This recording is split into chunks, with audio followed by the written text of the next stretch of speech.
Welcome to my kitchen. I'm gonna mingle today. I'm gonna mingle up some ingredients and see what happens. It's like, what was the show back in the 70s that we used to watch, and there would be curtains and let's see what's behind. Oh, wait, it was Let's Make a Deal. Let's see what's behind curtain number one. Do you ever walk into the kitchen or start thinking about what's for dinner? Ooh, it's hard sometimes, especially if you're not feeling so good. I love food. I love to cook, but some days I'm just not feeling it. So, here's one of my helpful little hints for you. If you'll notice, this is food stored in jars. These are potential meals for my family. And there's more than one. You've got protein, different forms. You've got vegetables. We've got carrots. We've got spinach. We've got rice. This is overnight oatmeal. There's 2 jars of that. And this is like a super special Alfredo sauce. Yum. Yesterday, I took a bag of chicken out of the freezer. It was about a 5-pound bag. I cooked some in a frying pan with just some olive oil and just simple spices, kosher salt, ground pepper, and I used a little bit of paprika. As far as an oil for my pan, I put just a little bit of olive oil in it. And so you do see there is some juice in there. I can't stand dry chicken, but we ate it as just chicken breast yesterday with rice and a vegetable, and it was a perfect meal. But this is going to end up being like wraps or fajitas, something like that. And spinach, when spinach is left over at my house, sometimes it gets hidden. I don't know if you're cooking for a family of picky eaters, but, spinach looks a lot like parsley. And it can easily be added to spaghetti sauce to add a vegetable. Now, I don't know if you make your sauce from scratch or if you use a jarred sauce. But if you use a jarred sauce, if you look in the ingredients, there's a lot of things that'll surprise you. Carrots help add the color and help them get a nicer puree. So, sometimes things aren't what they appear to be. And I was always taught as a child that, your plate should have color. Don't let everything be the same color. You need a pop of color. It's like the art of the plate. And the nutritionist that's helping me manage my diabetes, she said, you need at least 2 parts vegetables to 1 part protein on your plate. So a plate, if you look at it, if you want to make a healthy plate, you're going to have it in thirds. Always look at it in thirds, and you can put any kind of vegetable you want on that side. On the left side, you're going to get, 2 vegetables. Or if you're like me and you like certain things, like I love cabbage, and I can eat cabbage all day long. So a lot of times I'll eat like 2 cups raw of cabbage because it just tastes good. Now about that chicken, let's go back to that. If you look at this, it looks like a specimen jar. This is just chilling, okay? It's just waiting because when it came out of the Instapot, it had been in there. This was the other portion of the chicken. I took it from frozen out of the freezer. I put it into the Instapot. I added liquid, and then I cooked it for an hour. Maybe that's a little bit more than it needs, but it is really, really tender. But it was too hot for my hands at the time. So what will happen with this is I will actually drain off the broth from the chicken. I will get my scale out, and I will get some freezer bags. And I will either shred this chicken, or I'll put it in, just a serving size. I generally use quart size bags. because I find that that's easier for me to manage, and that works for us. Currently there's 3 adults in the house, but we don't all have the same dietary needs. So we kind of, doing this makes it a little flexible. I can do it one way for me, to keep it as healthy as possible. And then I can take and do it another way, for somebody that can have things, that are a little more tasty and just, well, in the words of Mariah and P, more better.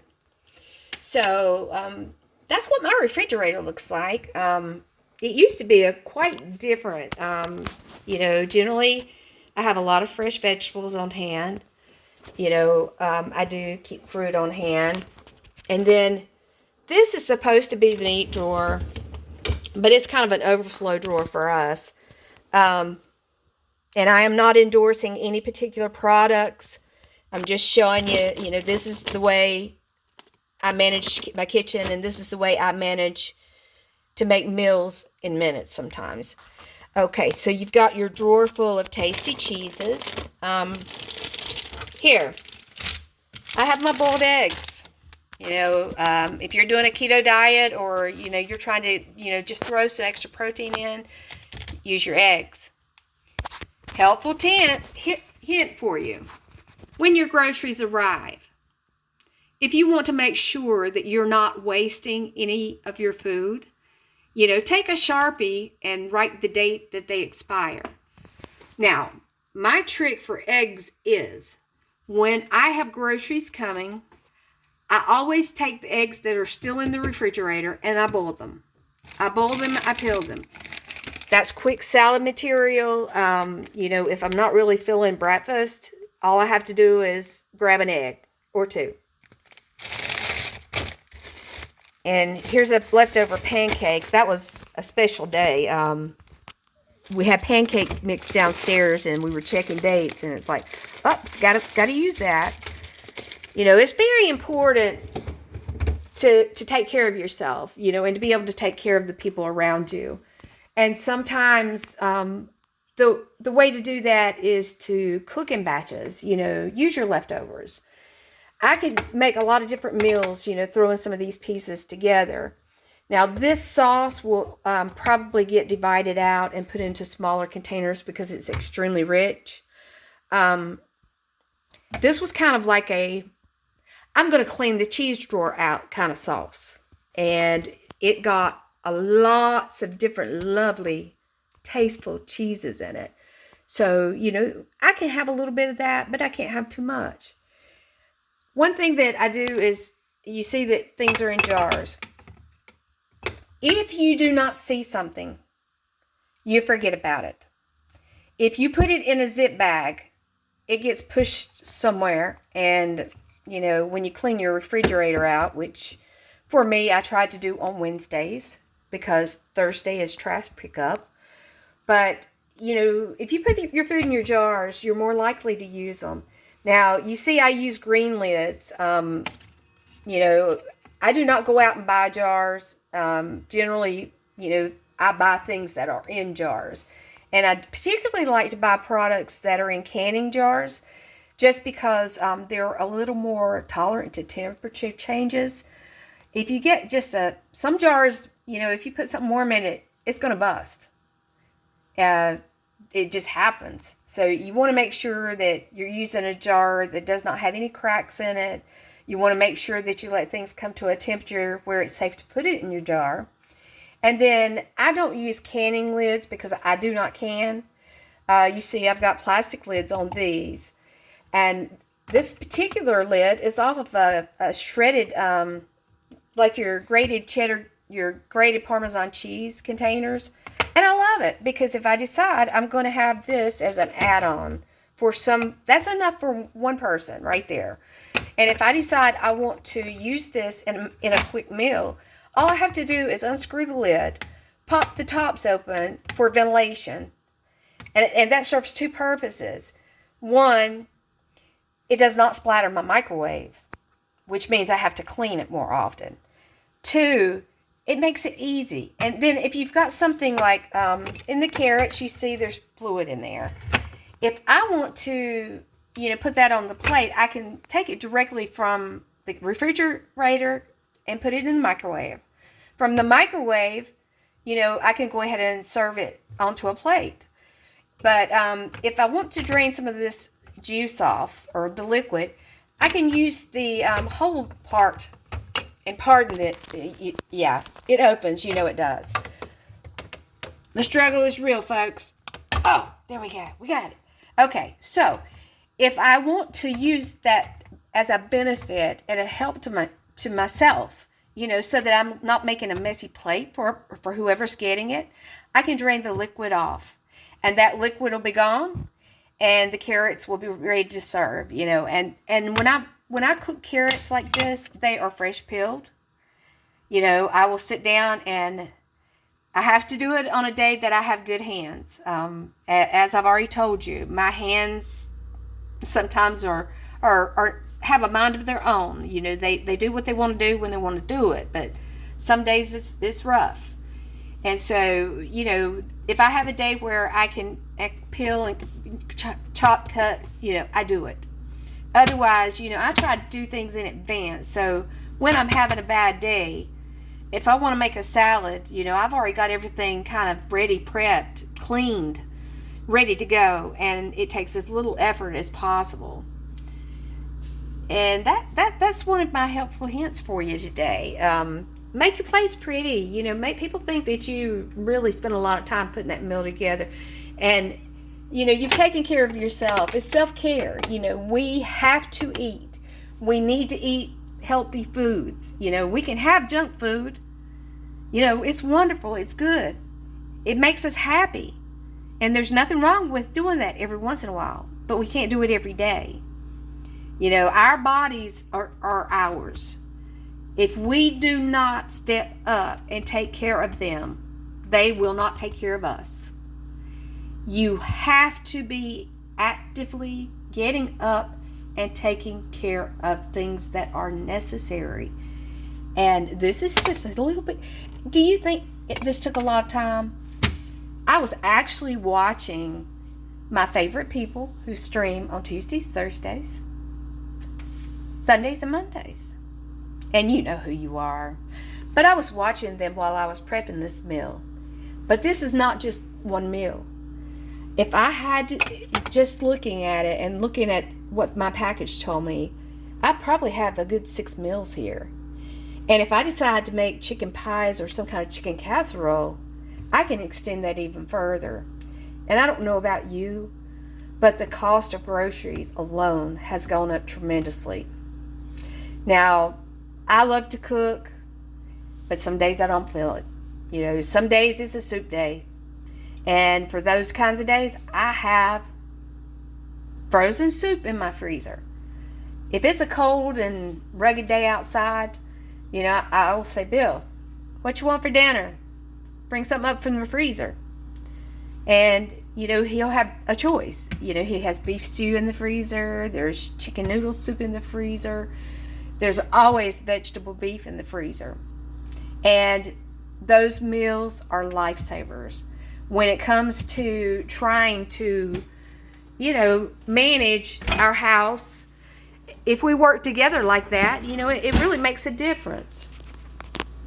Recently, our youngest daughter still lives at home, and she's my pasta lover.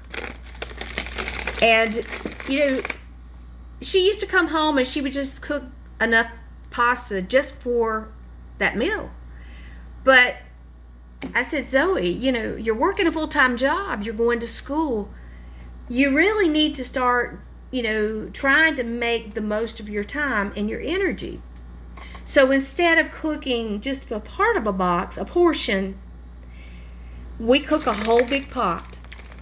And I put it into these quart-sized freezer bags for her. And now, instead of coming home and stressing about what she's going to eat or trying to be independent, which she is, granted, she could do it all by herself. But, we're a family. We're trying to work together. We're trying to make the best of every situation we're dealing with in this house. So, there's her pasta. Now, you'll remember there was some cheese sauce in the top of the refrigerator. And then there's this. Let me get over here in the sunshine so you can see it. You know, sometimes grapes are good and sometimes they're not. Just like any other type of produce. These particular grapes look beautiful, but they were so sour. Oh my goodness. I was puckering for days. So, I don't know if you've ever tried this, but it was my way of not wasting my bag of grapes that cost about $10 because they were organic, you know. If you're going to do it, you got to do it, and you got to pay for it. But I could not throw them away. I thought about taking them out and feeding them, you know, leaving them for the animals, and I thought, nah, if I was puckering, I don't know what they'd do. They'd probably poop on my porch just out of spite. So this is what happened to these grapes. My daughter Zoe, you know, she's always looking at TikToks and always looking at stuff and, you know, coming up with new ideas and new ways of doing things and, you know, looking for interesting recipes. Well, not too long ago, she had taken grapes and she used half lemon juice and half lime juice. And she put them in a bowl. She soaked them for 30 minutes. Now, when she made hers, she actually took the grapes and rolled them in sugar after they had soaked in that solution. The idea behind this is, you know, if you just need a little pop of something sweet, you know, it was just kind of like a little treat, you know. I want something sweet, but I don't want to commit to something that's going to be a lot of calories or, you know, take up, well, let's just say your calories for the day. You know, like that chocolate bar or, you know, some of that really, really tasty, good, terrible food. Those things that we love, but, you know, they're not best for our body. But anyway, so instead, being diabetic, if I was going to eat a few grapes, you know, I thought, I got to save these. I got to save them. You know, I can't throw them away. They cost too much. So they soaked for 30 minutes. And then over the next few hours, I would come in here and I'd pull some out of the bowl. And I rolled them in stevia. And I put them on a plate. And we put them, you know, down in the freezer where they could just, you know, kind of sit by themselves and not get stuck together. They're not buddied up in there. Okay? They're not married up, buddied up, or otherwise. They're just little single grapes. And I can come in here and I can grab 2 or 3 of those. And I mean, you talk about something that'll make your taste buds dance. Well, that definitely will make your taste buds dance. So, those are tips from the kitchen of Minglet. And I hope these few minutes that you've spent with me today will be well spent. I want to shout out to those who have, you know, messaged me. And I want to acknowledge, you know, that my jar is going to be magnificent. And that'll be a story for another day. So I appreciate your time. Thank you for stopping by to visit. If you know somebody that might enjoy coming along for the ride, tell them to come mingle with us, okay? Bye.